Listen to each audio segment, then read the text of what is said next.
and they directly credit the passage of the CHIPS Act that made this possible. Just this week, we've seen First Solar, Toyota, Honda, and Corning make major announcements of new investments and new jobs as a direct result of the president's economic plan. U.S. manufacturing is back. Americans have experienced an unacceptable level of flight delays and cancellations this year due to airline issues. When these disruptions occur, it's really difficult to figure out if you will receive a meal voucher and hotel accommodations. So 2 weeks ago, Secretary Buttigieg told the top U.S. airlines that our administration planned to publish an interactive airline customer service dashboard before Labor Day to give Americans more transparency about what airlines owe them when there is a delay or cancellation due to staffing or mechanical problems. Secretary Buttigieg also urged the airlines to immediately improve their customer service plans before the dashboard launch. Today, the Department of Transportation officially launched the dashboard, and we're proud to report that airlines vastly improved their plans. And we have a graphic right behind me. We love graphics here, as you know. Before the Secretary's letter, there were significantly more red X's across this table. None of the airlines had guaranteed that they would cover meals or hotels when they are at fault. Now 8 of the top airlines cover hotels and 9 of them cover meals. Before Secretary Buttigieg's letter, only 1 airline guaranteed they would rebook you at no cost. Now 9 out of the 10 do so. This is a huge win for American travelers. From the start of this administration, President Biden has directed his team to work with airlines to help Americans get where they need to go safely, affordably, and reliably. And we will not hesitate to hold the airlines accountable. If airlines aren't providing you with these services, file a complaint with the Department of Transportation. Our administration has your back. Lastly, I want to make a few comments on the UN High Commissioner for Human Rights report on Xinjiang that was released just last night.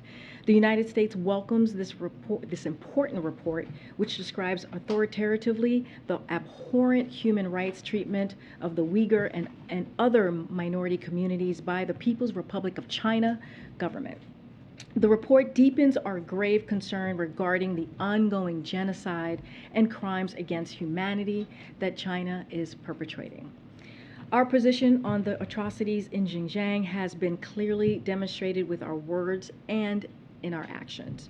The Biden administration has taken concrete measures, including improving visa restrictions, Global Magnitsky Act, and other financial sanctions, export controls, import restrictions, and the president has rallied allies and partners, including the G7 commitment to ensure all global supply chains are free from the use of forced labor, including from Xinjiang. We will continue to work closely with partners and the international community to hold China accountable. And we will call on China to immediately cease committing these atrocities, release those unjustly detained, account for those disappeared, and allow independent investigators full and unhindered access to Xinjiang, Tibet, and across China. With that, all right, go ahead, Zeke. What do you got? Thanks, Karine. Can you confirm that the United States is ending humanitarian parole for Afghan refugees? And is the administration concerned that this is going to make it more difficult for people trying to flee the Taliban's rule to get safety? So we have an update on the Enduring Freedom, the Operation Allies Welcome, what it looks like long term. This is an update that the Department of Defense announced recently, And so, look, our commitment to our Afghan allies is enduring.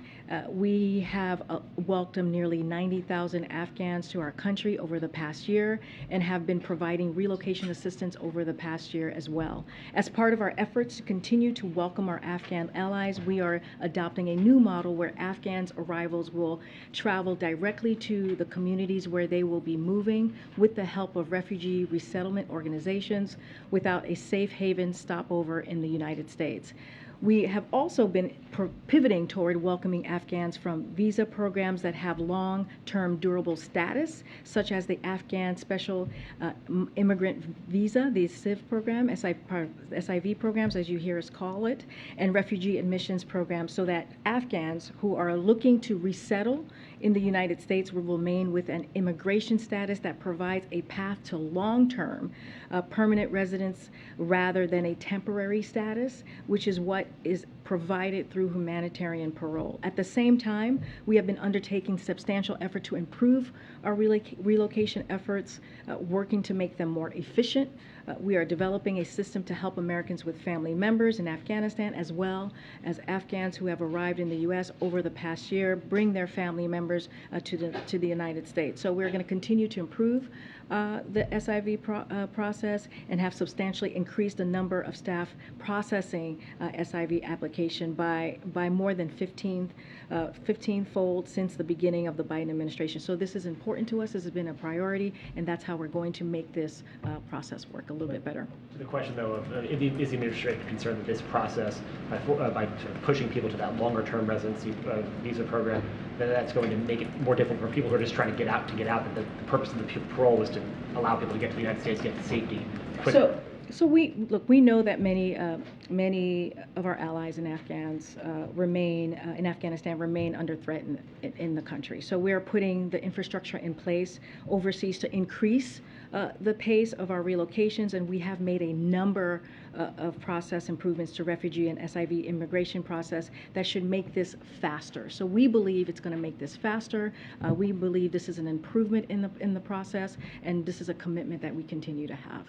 And can you provide an update on the situation in Jackson right now, the federal support of what has FEMA been able to get to the city thus far, and has the president spoken to the governor yet, and what's been the reason for the delay? So FEMA, just to give you a little bit of an update on what's been going on the ground and from the federal government, the FEMA administrator, Deanne Criswell, will travel to Jackson, Mississippi tomorrow to assess the ongoing emergency response. As you know, the president took immediate action to approve the governor's emergency declaration request and directed his team to surge assistance to Mississippi as soon as he got the declaration request. The president and vice president both spoke with the mayor of Jackson yesterday. We read out that from the president that they spoke, and FEMA administrators spoke with the governor earlier in the week. So FEMA has a number of personnel on site in the state emergency operations center and is coordinating with the Mississippi emergency management team to ensure that everyone has access to water.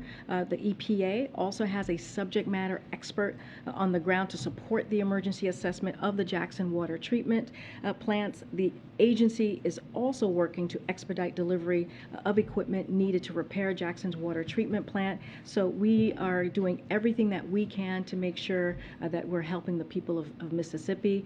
Again, we are in close touch.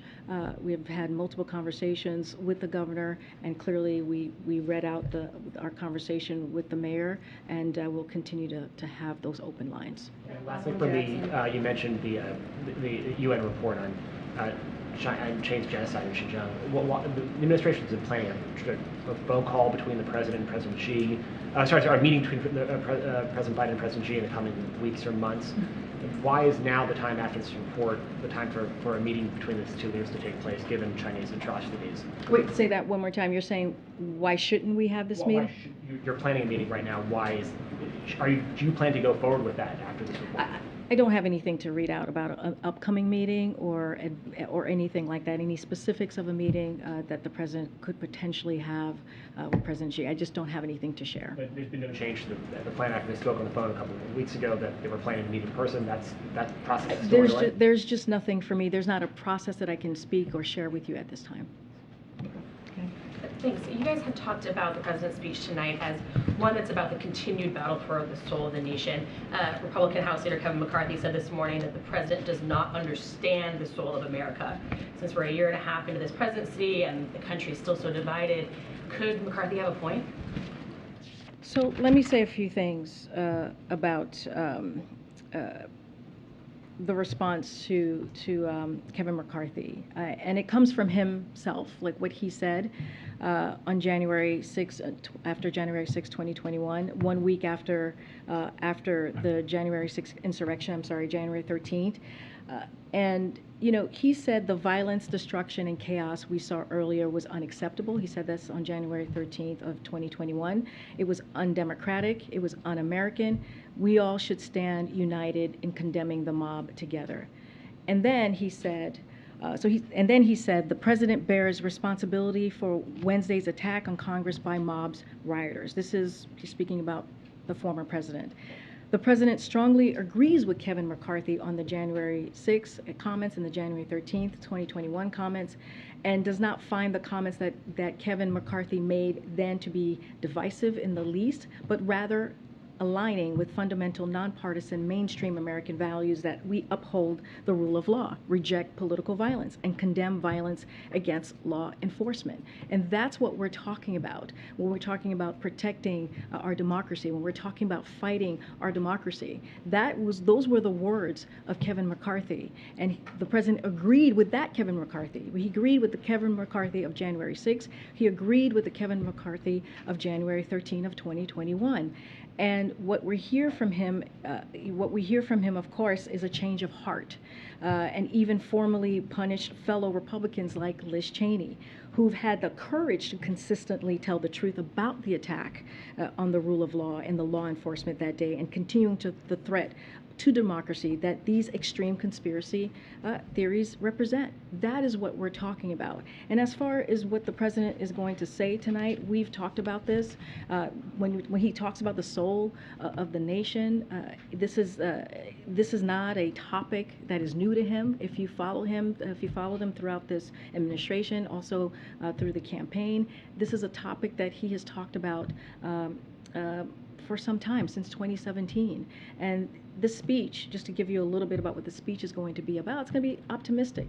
He will speak about how he believes we can get through this current moment, this critical moment that we are currently in. He believes this is a moment where a lot is at stake.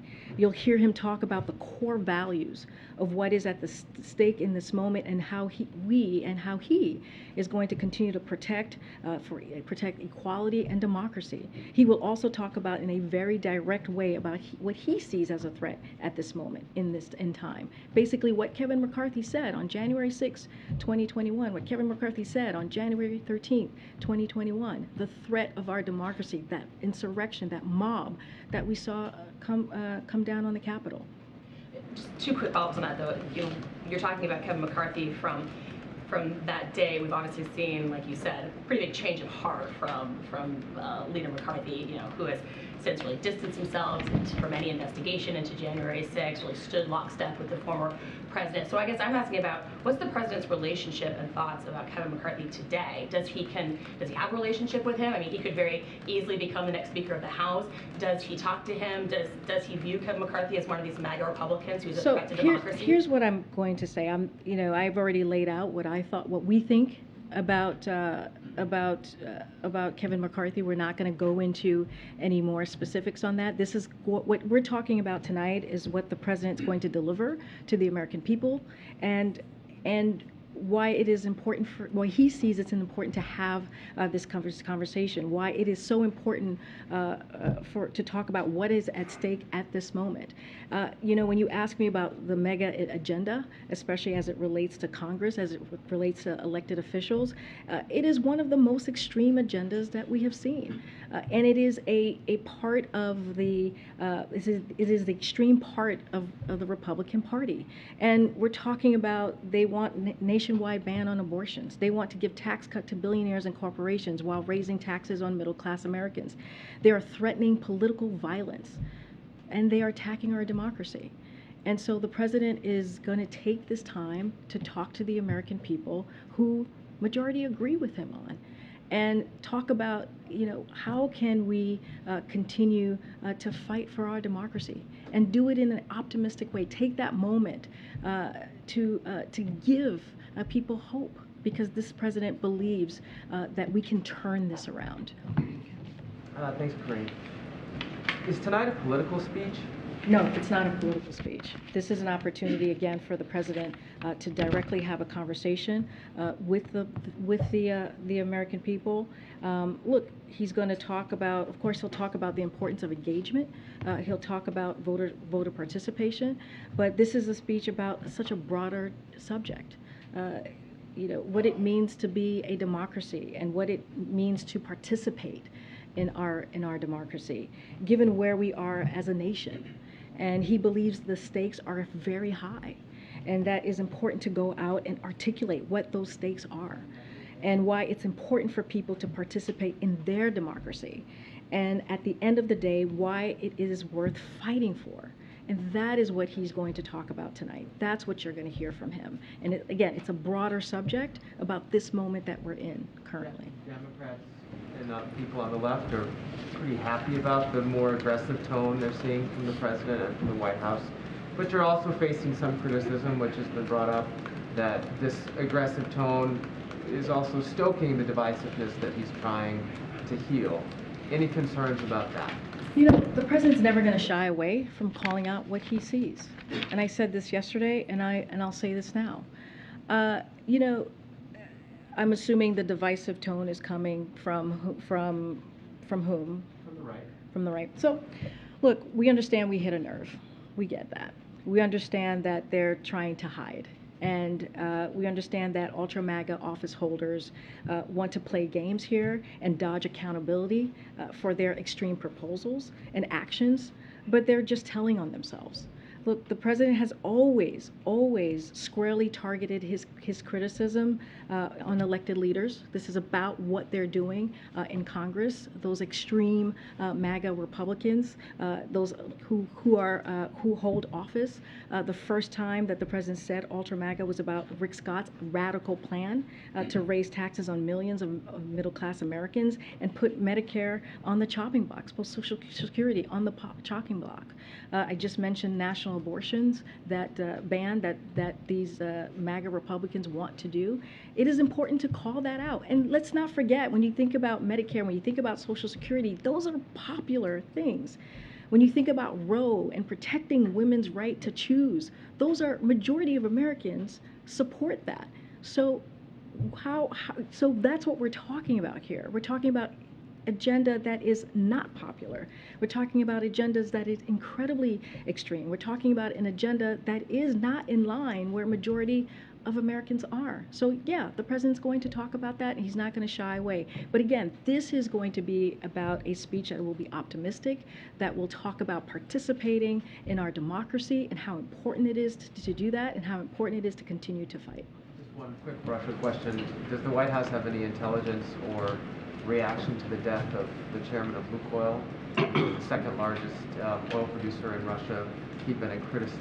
Apparently died after falling out of a hospital window and was a critic of the war in Ukraine. I don't have a comment on that. We're certainly not going to get into any speculation on how he died. Okay. Thanks, Karine. Going back to Jackson, yesterday you detailed the myriad of federal funding sources that could be used to address what we're dealing with right now. Are there any concerns, however, about the difference between allocation and the money actually arriving in certain places, about the process for Jackson to access that funding once the federal government is allocated and perhaps the state is dealing with the contracts with the grant applications? So you're talking about the bipartisan infrastructure law and the American Rescue Plan. So we have put real emphasis on making it easier for state and local governments to access to federal funding. That is something that's been important in this administration to do. That's one reason we asked every state to appoint a state infrastructure coordinator to help streamline communications and information flow. And the White House Infrastructure Implementation Team has also been engaging directly with state and local governments and tribal governments to help them quickly access the necessary technical assistance and capacity to underserved communities in particular. particular. So we have also partnered with nonprofit organizations to assist communities in assessing and deploying federal infrastructure funding, including Bloomberg, Philanthropies, Emerson Collective, Ford Foundation, and others, and so much more. Our goal is to help, again, state, local, tribal, territorial governments navigate, access, and deploy infrastructure resources that will build a better America. This is why the president fought so hard to get this bipartisan infrastructure law, a law that is historical and will change the lives of so many Americans. So is it the view that because of what you guys have done, that Jackson has had the access or the ability to tap into the funds you've allocated to the degree they need in this moment? So again, our goal is to make it as easy as we can for state and local governments to access those funds.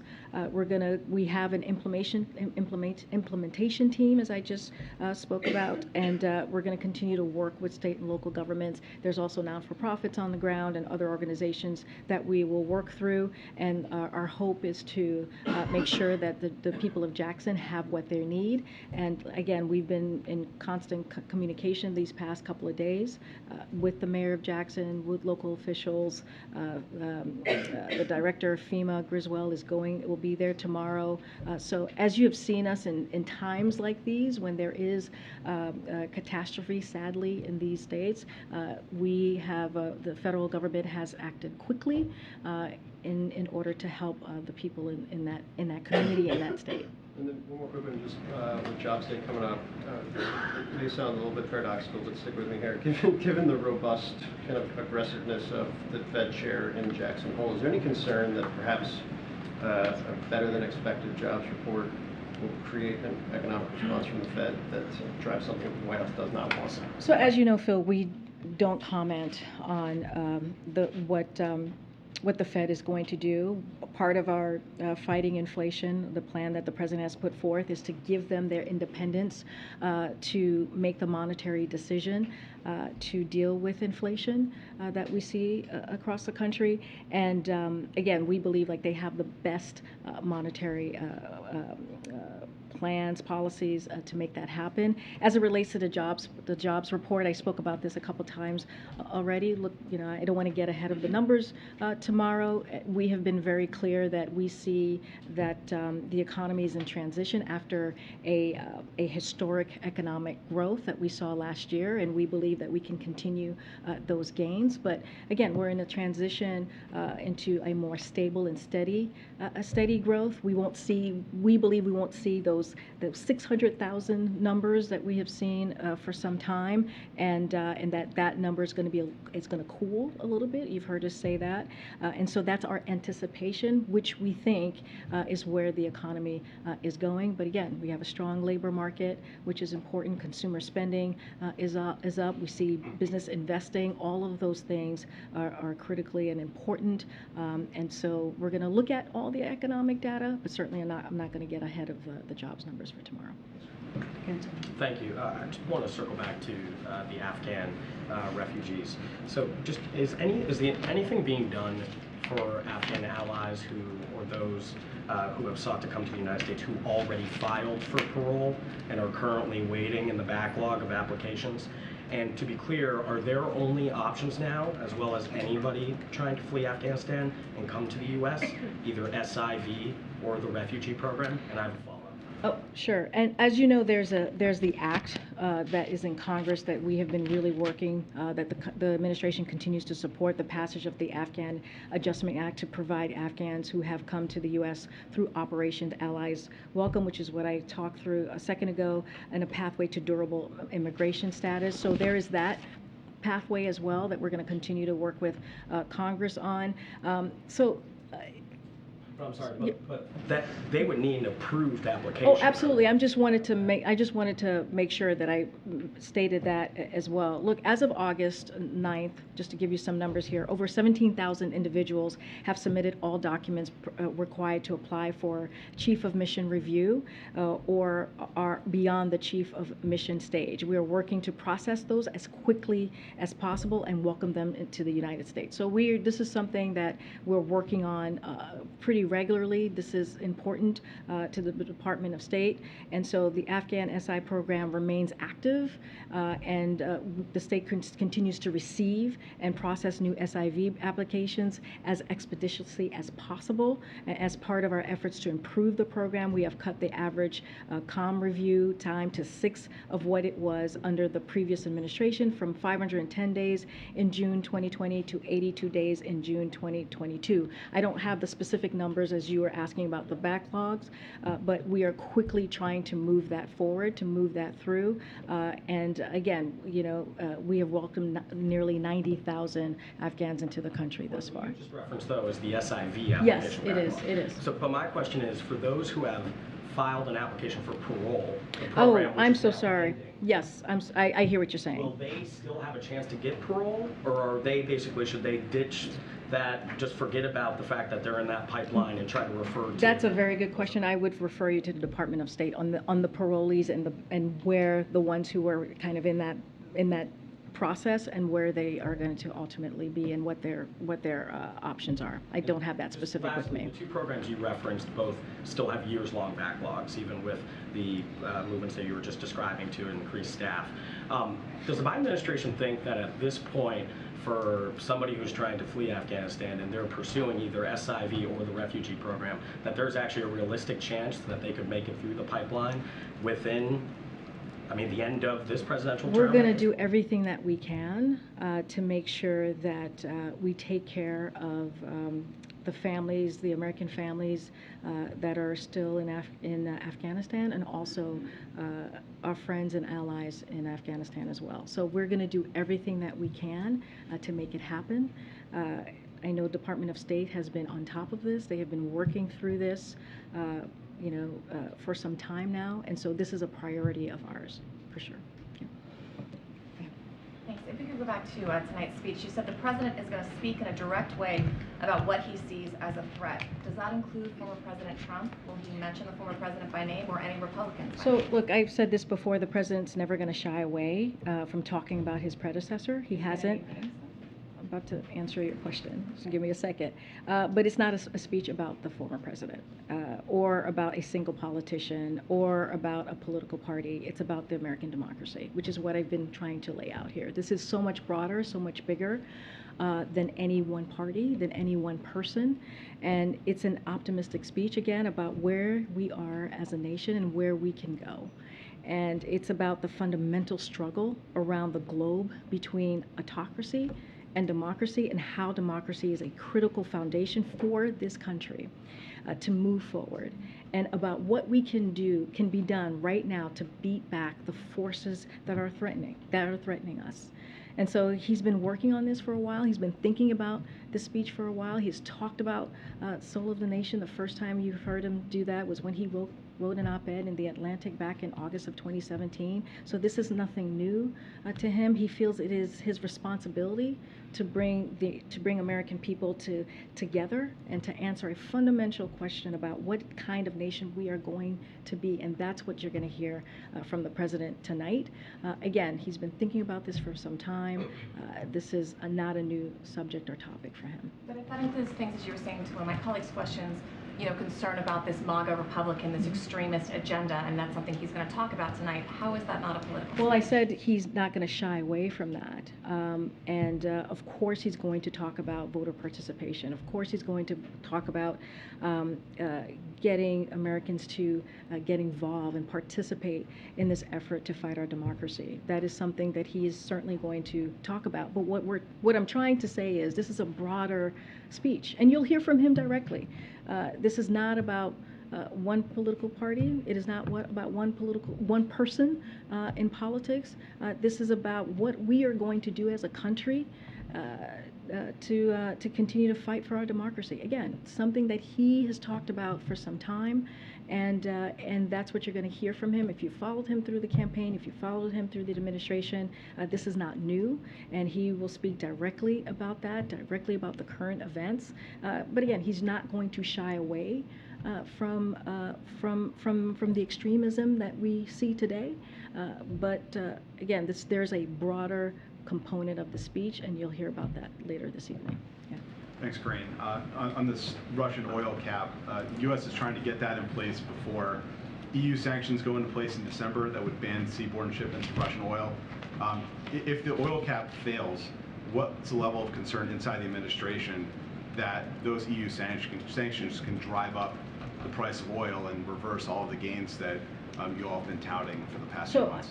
I mean, I'm not going to get into hypotheticals from here. They're going to be meeting, the G7 finance ministers meeting is happening tomorrow, so they'll have that discussion. Look, this is exactly what the president and G7 leaders have directed relevant members of their team to explore. As you know, the mechanism to set a global price cap on for Russia oil, you know, to starve, as you know, Putin of his main source of cash and forcing down the price of Russian oil to help blunt the impact of Putin's war at the pump. They're going to meet tomorrow.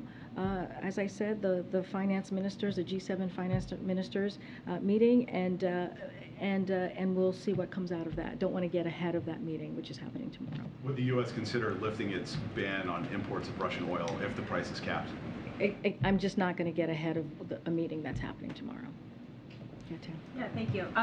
Given the ongoing threats of political violence and the majority of Americans saying they're concerned about American democracy, and something like 40% of Americans saying that they think civil war could happen in the next 10 years, how is the president going to deliver an optimistic speech? How is he optimistic in the face of all Have you that? followed Joe Biden? Have you listened to him make speeches in the past before? This is a president, I would argue, who knows how to do that, who knows how to deliver an optimistic speech, at the same time call out what is happening in this moment. And that's what you're going to hear from this president. You know, if you listen to his past speeches, he has done that. How do we bring people together? How do we get people involved in this process, in this participation in our democracy? And look, just because you call out what you're seeing in this current moment, the extremism, the attack on our democracy, the attack on our freedom, the concerns that Americans have themselves, doesn't mean you can't bring the country together and show a positive way forward, show some hope, give some people some hope. And you'll see that from this president tonight. Completely unrelated, also not a thing to be optimistic about. The National Assessment of Educational Progress has this new testing that shows that 9-year-olds lost ground in both math and reading in pretty dramatic ways as a result of the pandemic. What is the president going to do about it? What is the administration going to do about this severe learning loss? And does the administration shoulder any blame for not pushing schools to reopen sooner? So let's step back to where we were not too long ago when this president walked into this administration, how mismanaged the pandemic, the response to the pandemic was, how 47% of schools were, in less than 6 months, our schools went from 46% to open to nearly all of them being open to full time. That was the work of this president, and that was the work of Democrats, in spite of Republicans not voting for the American Rescue Plan, which $130 billion went to school to have the ventilation, to be able to have the tutoring and the teachers, and being able to hire more teachers. And that was because of the work that this administration did. We were in a place where, again, schools were not open. The economy was shut down. Businesses were shut down.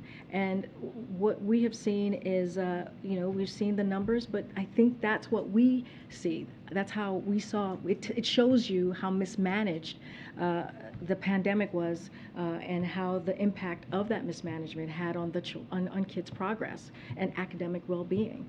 And so, again, our priority remains to make sure states and schools and districts are using these funds, that $130 billion. This is going to go again to tutoring, to more teachers, real solutions to make sure that our kids are getting what they need. And, you know, every Republican Congress voted against that money. That is the reality. We had to do this on our own. And so, we're going to make sure that those funds are directed to the most resources towards students who fell the furthest behind, which is important. And we must repair the damage that was done by the last administration, the mismanagement that was done by the last administration. But again, this is something that we took very seriously, which is why we passed the American Rescue Plan, which is why we put in $130 billion to deal with what we were seeing in schools. And so, we're going to continue to make that, to continue to do that work and work closely with the schools. Karine, two questions. One on Jackson. It is in a state where this water crisis is one of the poorest states in the South. With that said, it's compounding, the water crisis is compounding so much negatively in that community.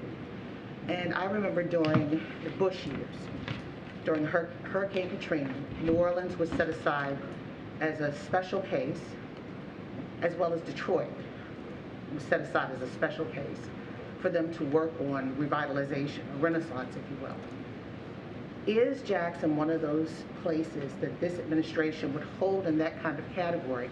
Because the economy is definitely impacted, poor state, etc. People are not working right now. It is unsanitary to go without water this way. Is Jackson one of those spaces that could have a special designation because of the compounding negatives and now this? So, the Biden-Harris administration, we're committed to helping the people of Mississippi cope with this current emergency, and we are going to continue to work with the state and local government officials to explore, I can tell you, all options to ensure that the people of Jackson have the access, to your point, to clean, safe drinking water. I don't have any announcement to make. I listed out yesterday the American Rescue Plan and what that provided for water upgrades, which was $450 million. $20 million went to Jackson, has already gone to Jackson to address water and sewer infrastructure needs. The state also has about $75 million in bipartisan infrastructure law funding available to provide clean and safe water. And so we'll continue to partner closely. We're going to look at all options. I don't have anything for you at this time to announce. And lastly, I asked the same question a week ago. Tomorrow now, there's expected to be a civil rights meeting with the president. What can you read out about that meeting? I'm not going to comment about any potential meeting, expected meeting. I'm just not going to comment on that. Are we in a moment where the civil rights leaders and the president have a lot to talk about? Voting rights is gone. I mean, so many different issues that impact a community that's still underserved with some of the highest numbers of negatives in almost every category. So we have been had continued conversation with civil rights members and leaders since the beginning of this administration. We value those relationships. The president has met, as you know, with civil rights leaders as president a few times, and we take, we respect that relationship. We expect our conversations that we have with them, and there's always a long list of things to talk about, including voting rights and so many other issues that affect different communities. I don't have anything more to share. I don't have an agenda to share with you at this time, but that is a relationship that we have held as an important one, not just during the president's, not just during this administration as president, but during vice president and also as senator. And lastly, a couple of months ago, the Creole did a story on the president's black agenda. He carries a card in his pocket, and on that he writes things. And at some point in time, he had a list of items with a black agenda. Mm-hmm. What are some of those black agenda issues today, if you were to go to him and ask him if that's on his card? Look, when it comes to, if you look at the president's economic plan, he's been very deliberate. I just talked about the American Rescue Plan. I talked about the bipartisan infrastructure law and how that plan is helping the black community. I laid out what we have put forward to help Jackson, Mississippi. But it's not just that. We know about education, what he's done for HBCUs, more than $6 billion that he has put forth, a historic amount of money to help HBCUs. So education has been really important. You think about the student loan, loan forgiveness that he put forward last week. That's going to help communities at need, right? It's going to help the folks who are at the most risk. If you think about 90% of that plan is going to help people who are making under $75,000. That is part of the president's plan. If you think about going back to the bipartisan infrastructure law, that's going to create jobs for people. 90% of what you see from that law is going to 90%. It's going to create jobs where folks don't have to have a high school, college degree. That is going to be important. We're talking about building economic wealth. We're talking about having that generational wealth that's so important for brown and black communities that they don't have.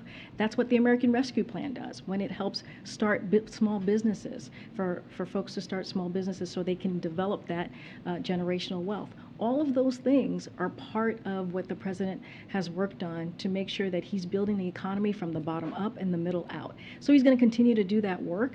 It doesn't end there. We just passed the Inflation Reduction Act that's going to help many communities as well, lowers costs of prescription drugs. When you think about communities of color, how much our seniors have to pay thousands of dollars a month on prescription drugs. So that work continues.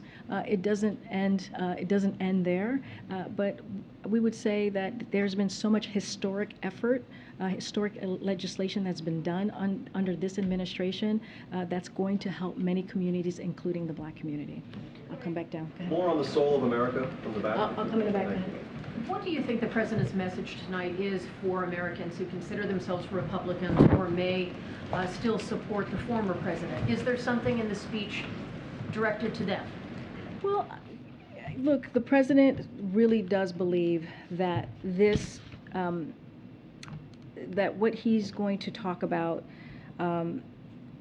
is something that many Americans are going to care about. It doesn't matter which side of the aisle that you sit at. When you think about the possibilities of our democracy, when you think about how we are going to fight to protect our rights, right, to protect our democracy. He thinks that's going to touch a lot of people. We have seen, somebody just talked about polling and how we see that many people are concerned about where our democracy is. I would argue that's probably across the board. And when we talk about the extremism, we're talking about a very small component of the American public, right? We're talking about a very small component of MAGA Republicans in Congress. That is something that they believe, right? But we know, and the president believes, and is optimistic, that there are many Americans who want to continue to make sure that we uphold our democracy. And so that is something that we're going to hear some hope about the direction of America and the future of America, building toward a more perfect union. That is something that we have heard throughout our history in this country.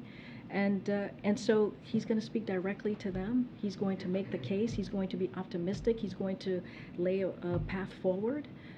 And that's what matters. And that's why he's not going to focus on a political party. He's not going to focus on a political person. He's going to focus at what matters, what is currently mattering in this moment, and as it is at the heart of who we are as a country. Talk about who we are as a country. And that's what you're going to hear from the president. On the foreign policy. Hold on. Come to the back. Go ahead. I just want to try again on oil price caps. The Russian Deputy Prime Minister said today that Russia will not export oil to the world market if the price is capped below the cost of production. So given those comments, it's not entirely hypothetical given he's said that. Is the White House concerned that Russia would refuse to sell oil under the cap, which would then cut off supply and potentially raise prices? Again, the meeting is happening tomorrow. I'm going to let the G7 finance ministers meeting occur, and we'll get back to you on that. But just want to lay out what we've done already, the strong actions that we have taken to ban Russian oil, and U.S. allies have announced plans to wind down their own imports of Russian oil. We've heard them make those announcements, and And, but Putin has continued to try to find new markets for Russian oil. So this is the most effective way, we believe, to hit hard at Putin's revenue, and doing so will result in not only a drop in Putin's oil revenue, but also global energy prices. So we're going to continue to have our conversations with the G7 leaders. This is what's going to happen tomorrow with the finance ministers, and we'll have more to share. Great. I'm going to go to the back because people have been saying I'm not going to the back. Go ahead, Phil, and then I'll come around. Phil. Go ahead, Thanks, Phil. Karine.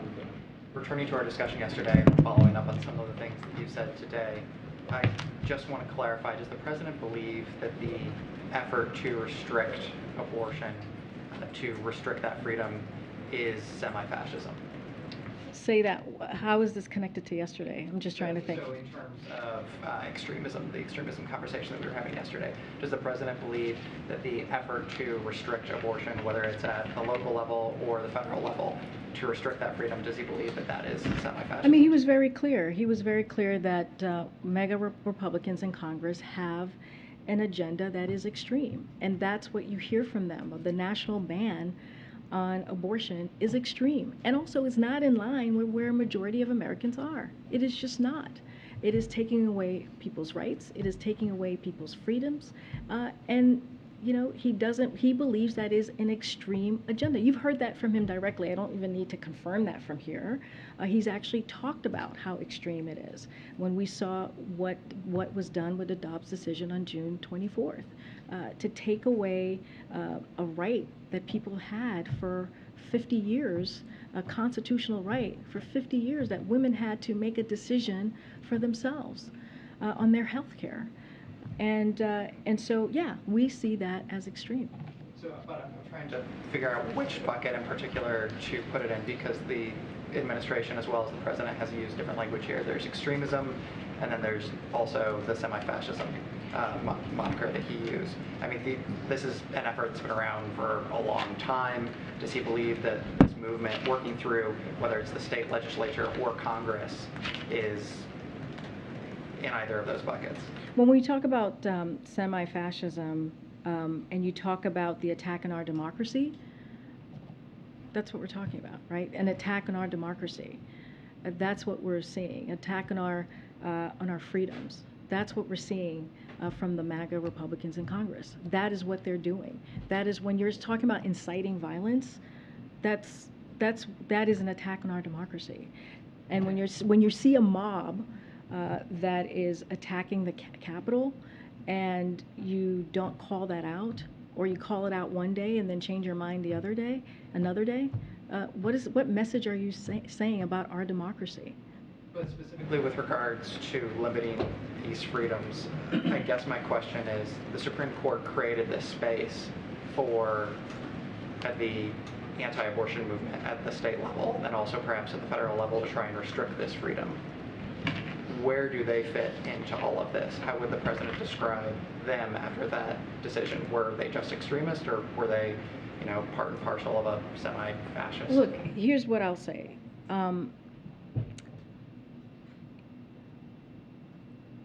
We continue to see attacks on people's fundamental rights, right, of Americans, with new abortion laws across the country. And when you have national Republicans who are leaders in their political party, who sit in office, who say that they want to take away the rights, even in case of incest, in case of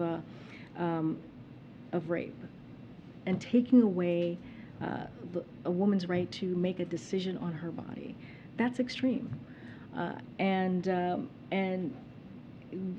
The President's going to call that out. He's going to continue to do everything that he can to make sure that we protect people's freedoms. He's going to do everything that he can to call that out. That is important to call out. That is important to talk about. And again, we see majority of Americans who disagree. And so when you are not with where majority of Americans are, then, that is extreme. That is an extreme way of thinking. I'm not going to, that's what I have for you, Phil. I just laid out what he's going to talk about. It's not a political part. It's not about a political person. It's not about a political party. It's about where we are currently today where we are currently today with our democracy. Right? All right, thanks, Karine. Has the administration seen a spike in the request for COVID-free at-home tests since the deadline is tomorrow? Has there been an increase this week on the website? Yeah, there has been a significant increase this week in demand since we announced the suspension, as you know, which is happening tomorrow, of the covidtest.gov because of a lack of funding from Congress. And as we prepare ahead of the winter, we had to make some tough decisions. Look, millions of orders have been placed. This is a testament of how strong the demand of a popular program has been. Americans want ready access to tests to protect themselves and others. With more funding, we'd expeditiously resume the program. That's what we're hoping to do. And we're going to continue to work with Congress on getting that funding. But everybody who requested them this week will be able to get the orders. We're going to do everything that we can to make sure that we get people their tests. And one more COVID question. With the new boosters likely rolling out next week after the FDA gave the EUA yesterday, with pharmacies now being told to retire the old boosters and now going forward only the new boosters will be given out, what happens to all of those old boosters? Can they be reused, repurposed? Can they be donated to other countries, or will they be just wasted at this point? So that's something that I can't speak from here. That's going to be something that the FDA will clearly give some guidance on. I'll come back. Thank you. Going back to tonight's speech, obviously you said that the president's going to be calling out these lawmakers that are MAGA lawmakers in Congress, but you had 74 million people vote for Trump last time around. You said it's a small number that the White House believes are extremists. Can you give us an idea of ballpark? Are we talking a million of that 74 million? Are we talking about 1%, 20%? What kind of number are we talking Well, about? I'm talking about specifically of MAGA office holders. That's what we're talking about. They're the Not ones. supporters. I'm talking specifically. I already answered this question about how we feel like we've touched a nerve, right? When folks are saying that we're trying to be divisive or that we're talking about millions of voters. That's not what we're talking about here. We're talking about MAGA office holders who have put forth an agenda that is extreme, who have put forth an agenda that takes away people's rights, who have put forth an agenda that want to give tax cut to billionaires and corporations while raising taxes on million Americans. I just had a back and forth about how they want to do a national ban. They've called for a national ban on abortion. Those are extreme. That's an extreme agenda that is not in line where majority of Americans are. I know you're asking me about 10 millions of voters out there, but we're talking about, if you look at the items that I just listed, majority of Americans don't support what the MAGA Republicans in Congress are doing. That's a fact. That's what polling shows us. When you're talking about an agenda from Republicans in the Senate who are talking about getting rid of Medicare, putting that on the chopping block, putting Social Security on the chopping block, that's not popular. That's not something that majority of Americans want. So if it's MAGA office holders, we've seen Democratic groups, I'm thinking of like the Democratic Governors Association, boost Trump candidates like Maryland. You think of Dan Cox, who just got the nomination. Is that then hypocritical if you're saying we've got to make sure these MAGA supporters are not in office, but you've got Democratic groups that are boosting their campaigns in the primaries? I mean, I can't talk about campaigns and what another candidate is doing or a committee is doing. I can't speak from that from here.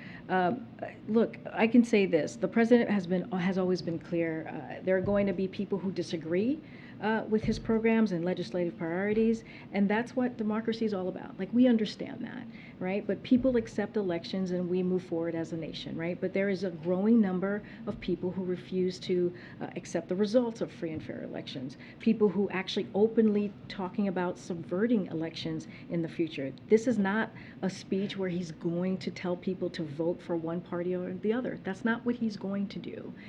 He's going to, I'm talking about tonight. He's going to talk about uniting the people of this country who believe in equality and democracy.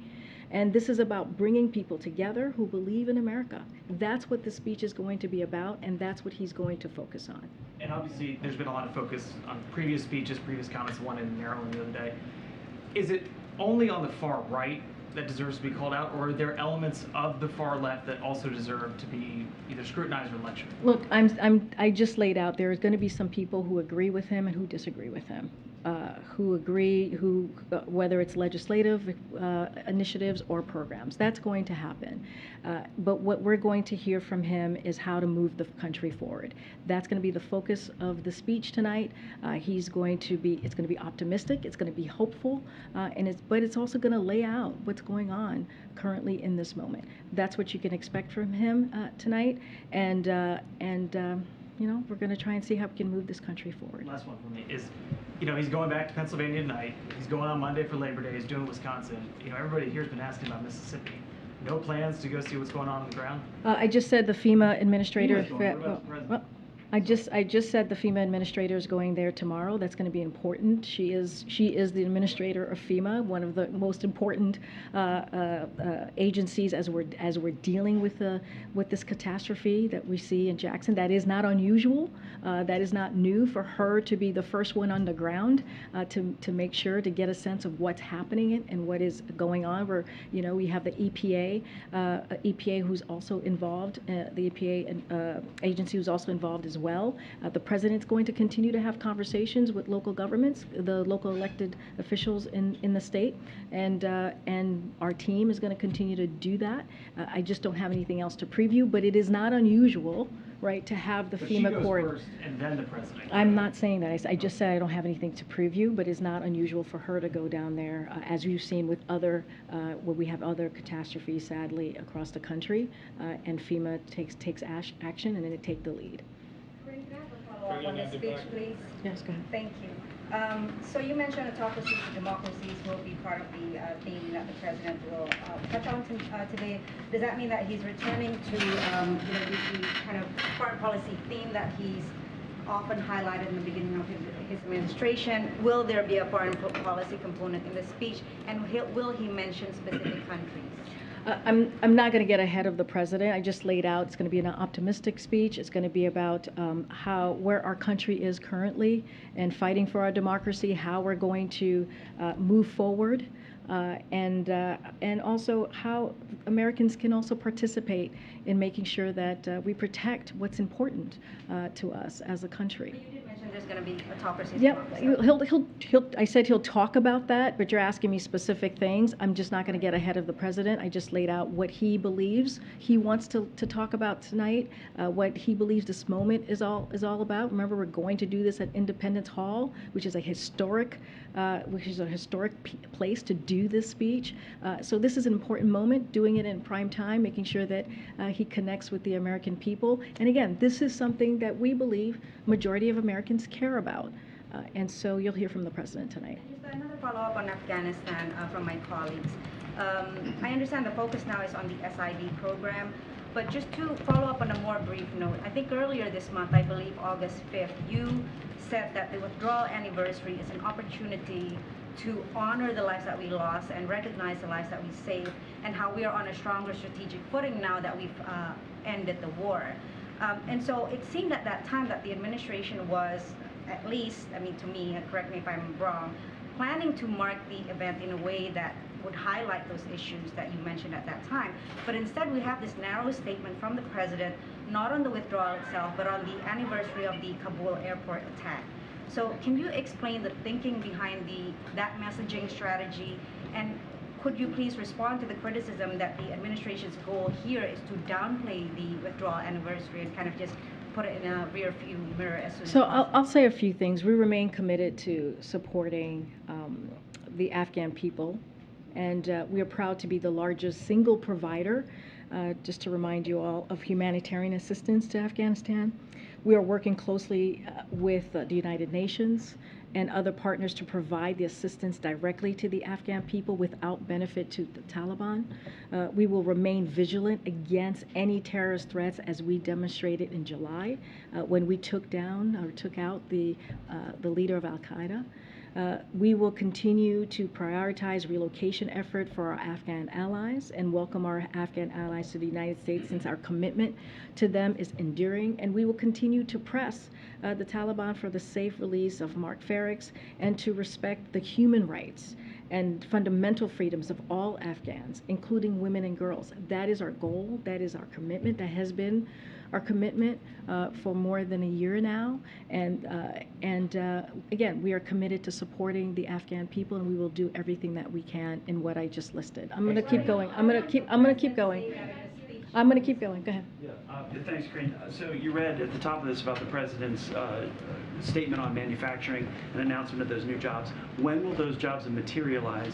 And when the government subsidies go away, like the CHIPS Act and American Rescue Plan, will those jobs also go away? So, look, the reason that we announced these, we announced what Micron is doing for solar, Toyota, Honda, and Corning. If you think about Micron, they're going to a $15 billion investment over the next 10 years. That is going to create a lot of jobs, and that's going to be in Idaho. Look, I'm sure they'll share more on what that process is going to look like. But the point that we're making is because of the work that we've done, the CHIPS Act, let's remember, that was actually a bipartisan piece of legislation. The fact that we were able to come together to work on this important manufacturing bill, right, that's going to help make sure that we create semiconductors here. That's what this manufacturing facility is going to be about, making sure that we strengthen our supply chain, making sure that we strengthen our national security, making sure that we're doing the Made in America. That is an important step forward.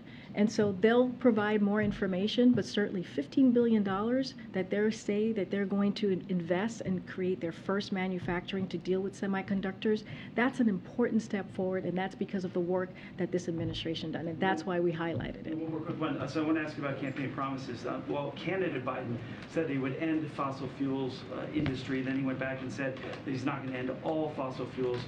We've seen increased regulations and restrictions in that industry. Pennsylvania is the third largest coal producer in the United States. In the past year, we've only seen about 1,600 jobs in net added to mining and lodging in that state. So why not just change the energy policies, help out Pennsylvania with jobs and energy security? Look, we just passed the Inflation Reduction Act, which is going to change people's lives and is the most historic investment that we'll see, that we have seen in this country to deal with climate change, right? To deal with energy, and so that is important there. And let's not forget the bipartisan infrastructure law as well that's going to deal with climate change. And so, look, we're going to continue to do the work. This is a commitment that the president has. He has created, as you know, you've heard me say this, almost 10 million jobs, new jobs since he's gotten into office. The bipartisan infrastructure law is going to create jobs where you're not going to need a college degree. That's important. 90% of those jobs, you won't need a college degree. That's going to be important to Pennsylvania. That's going to be important to many communities across the country. And he's going to do this in a way that he's going to meet his campaign promises. And so when it comes to the climate change and fighting climate change, when it comes to making sure that we're creating jobs, when it comes to building up the economy from the bottom up and the middle out, that's what he's committed, and that's what you see from all of the pieces of legislation that has come out of this legislation when it deals with the economy. Thanks, Karine. Okay. All right. I'll be back tomorrow, guys. Thank you. Thanks, everybody.